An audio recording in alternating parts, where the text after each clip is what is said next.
It's time for John CogCast, and pardon me for all seeking pardons. Parole, clemency, inmates deserving, who could be serving too much time for what they did. It's time for John CogCast, and pardon me for all seeking mercy. A chance to be free will be learned. Hi everybody, John CogCast here. Everybody calls me Cog, and this is my CogCast. And today, we're going to talk about a deserving pardon petitioner named Maurice Gregory Hayes. And I'd like to read you Mr. Hayes' letter to the governor. And it goes like this. Dear Governor, my name is Maurice Gregory Hayes.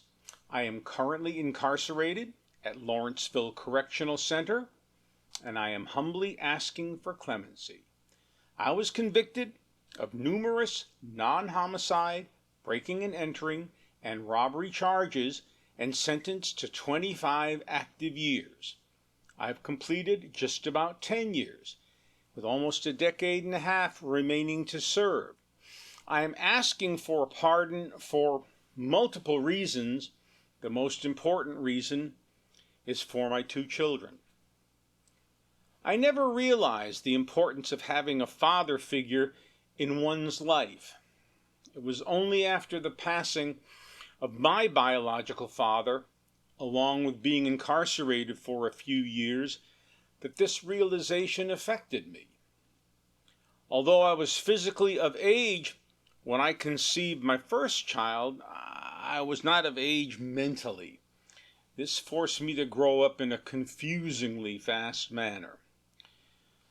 But while on this journey of incarceration, I've had an ample amount of time to do a lot of self-reflection. I've met some positive and influential men and women who have helped me become the man that I am today.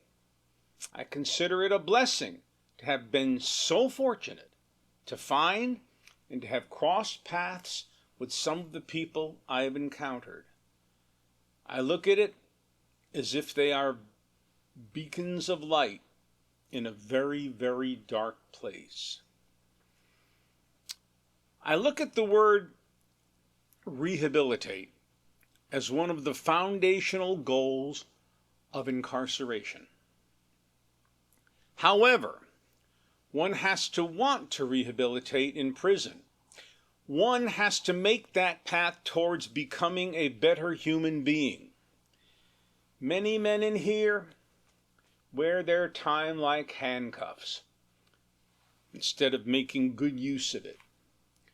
Once I realized that, I started my path towards rehabilitation by looking within myself. Prison can only bring you a third of the way. The remainder must come from inside oneself, starting with the desire to be the best one can be. First, I had to realize I was lying to myself by not accepting responsibility for what I had done. Once I decided that it was my fault for my actions, then and only then could I start down the path towards rehabilitation and responsibility and remorse. It was not easy to come to terms with my actions, but when you are prideful and scared, facing the facts never is. 2 of the things that I've found to be the hardest in life are admitting and accepting. I had to be honest. This time in prison has allowed me to deal with my own demons, and I never had to do that before. I realized that I'd been selfish in my thinking, only making decisions based on what I wanted at the time. We have all done things in life that we'd like to take back. I would like to give to others the opportunities that I didn't have, and a very real perspective on how the world really works. I've certainly had time to think about my past misdeeds. Oh, yes, I have. Prison has given me the wake-up call that I needed. The true hardship found in the prolonged separation from family, that was one. The freedom. And without that, the necessity to knock some sense into my head. I've come to realize that one must always take responsibility for one's own actions. I am now a man with the mindset of an adult. I'm no longer a child with a child's mindset who committed the crimes I'm incarcerated for. I believe that I've come to terms with my adulthood many years ago, and that I no longer pose a threat to society. But isn't that the ultimate goal of prison in this day and age? To rehabilitate, reshape, and to change a criminal's mindset. It is true that it took a lengthy prison term to set me on the right path, but I am ready to put my feet on that path to freedom as a rehabilitated citizen. Therefore, it is my request that you find in your heart to grant me a conditional or partial pardon under any and all conditions you feel appropriate. Allow me to show that rehabilitation can be created from within and without the walls of these prisons, from without. With all sincerity, I humbly thank you for your consideration. God bless you, Maurice Gregory Hayes. And I'd like to talk about Maurice Gregory Hayes. And we entitled this, It's All About the Company You Keep. Maurice Hayes came from a good family. His father was a Virginia Beach police sergeant, but his dad became ill when Maurice was 17. He watched his father battle and suffer from lung cancer before dying in 2009 when Maurice was barely an adult. In addition, the mother of his son committed suicide when she was 18 years old. In September 2008, Maurice was a teenager at the time. His son now lives with his grandmother. The death of both the mother of his child and his own father impacted Maurice in a very dramatic way.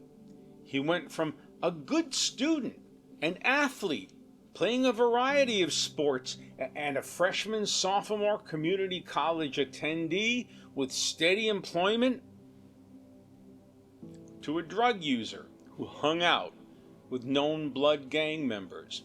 His family, in retrospect, realize now that he should have received professional help dealing with the deaths of his girlfriend and his father. Now they understand why Mr. Hayes began to associate with the wrong kind of people. Mr. Hayes started using alcohol at 17, marijuana at 18, which eventually led him to using ecstasy at the age of 21 and abusing multiple substances 2 or 3 times a week. His drug and alcohol use increased with the death of his father to an everyday occurrence. It was very, very bad. His life took a major turn in 2011 and 2012 when he committed, with other co-defendants, a couple of armed but non-lethal house robberies. Today, Mr. Hayes is incarcerated at Lawrenceville Correctional Center for conspiracy to commit a felony, robbery with the use of a gun, use of a firearm, wearing a mask in a public place, abduction and statutory burglary, receiving an unusually severe sentence of 120 years with 95 years suspended, leaving him to serve 25 years in prison.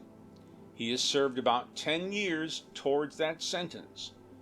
Maurice plans to share his story with others in hopes of preventing them from making similar mistakes. He has a 5-year plan that includes living with his mother until he can afford to live on his own, continuing his college education, volunteering at youth centers, obtaining employment with at-risk youth in some capacity, becoming actively involved with his church, obtaining speaking engagements to share his story, and developing his own second chance nonprofit organization. Maurice is an excellent candidate for a pardon, a star athlete who became derailed by drugs and got involved with the wrong crowd after the death of his loved ones. But he has now transformed himself into someone truly worthy of a second chance. And I'd like to read to you a character reference letter written by a relation of Mr. Hayes, and it goes like this. To whom it may concern, my name is Kevin Hayes, Maurice's uncle. I am a recently retired law enforcement officer, a lieutenant in the City of Englewood, New Jersey Police Department. I am writing on the behalf of my nephew with the hopes of Maurice having a second chance at becoming a productive citizen. I've known Maurice almost his whole life, and I've been in his life continuously. That's why it was so difficult to learn of the crimes Maurice committed. Maurice has never had a mean bone in his body. He is not a career criminal, and I truly believe Maurice gave up on life because of the passing of his father at such a young age. His father was a police officer for the Virginia Beach Police Department. He was very close to his dad, Maurice was, and Maurice admired his dad tremendously. Unfortunately, some people lose sight on life after a tragic incident, which does not excuse the actions and the part Maurice played in his crimes. I do know that Maurice has matured a lot since being incarcerated, and I just feel that the time he received was a bit excessive. Being in law enforcement for 25 years, you become sort of a social worker, listening to and solving people's problems, and I can tell you that not everyone should be given the time they were given. I feel that Maurice would be more productive to society on the other side of the prison wall. He definitely has the love and support from his entire family, and if given the opportunity of being released early, he would have my total support. My total support. I'm asking that you look at his case, every case is different, and reconsider the time my nephew has left and the possibility of a pardon. Thank you for taking the time to hear this letter of reconsideration. Signed, Kevin Hayes. That's the story of Maurice Hayes. And if you believe that Mr. Hayes deserves clemency, share this CogCast with everyone you know, and even with someone you don't know. But spread the internet word everywhere, starting today. And check out www.johnacogishall.com for updates on pardon petition law. Until next time, this is John A. Cogishall. Everybody calls me Cog, and we'll see you again when we'll talk about another deserving pardon petitioner. Until then, thumbs up and hang loose.